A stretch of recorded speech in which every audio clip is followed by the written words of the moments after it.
વિછિયાત ખાતે ગાંડા બાવાના છઠ્ઠા ઉર્સમાં અકીદમંદોનું માનવ મહેરામણ ઉમટ્યું. સૈયદ આમિર બાવાની સદારમતમાં સદ્દલની રસમ અદા કરાઈ.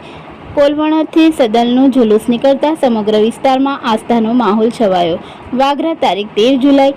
વાગરા તાલુકાના વિછિયાત ગામે આવેલી હજરત મોહમ્મદ સઈદ ઉર્ફે ગાંડા બાવાની દરગાહ ખાતે છઠ્ઠા ઉર્સની ભવ્ય શ્રદ્ધાભેર ઉજવણી કરવામાં આવી હતી.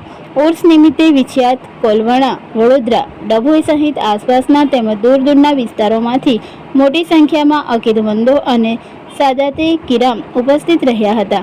વિછિયાત ગામના કબ્રસ્તાનમાં આવેલી ગાંડા બાવાની દરગાહ ખાતે દર વર્ષે યોજાતા ઉર્સમાં આ વર્ષે પણ શ્રદ્ધાળુઓનો વિશાળ જનસમુદાય ઉમટ્યો હતો.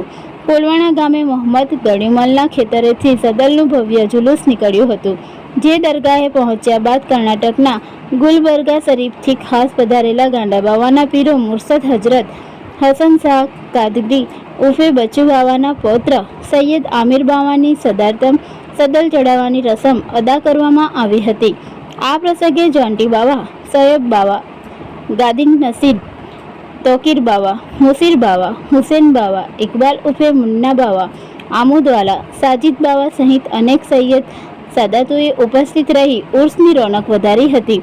ઉર્સ દરમિયાન વડોદરાના નાસિરભાઈ પઠાણ દ્વારા દિવસભર બટાકાપુરીની ન્યાઝનું સતત વિતરણ કરવામાં આવ્યું હતું.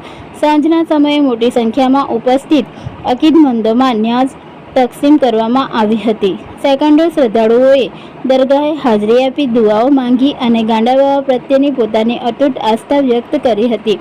ઉર્સના સફળ આયોજન માટે વિછિયાત અને કોલવણા ગામના યુવાનોએ ભારે જહેમત ઉઠાવી હતી, જેના પરિણામે સમગ્ર કાર્યક્રમ શાંતિપૂર્ણ, સુવ્યવસ્થિત અને આધ્યાત્મિક વાતાવરણમાં સંપન્ન થયો હતો.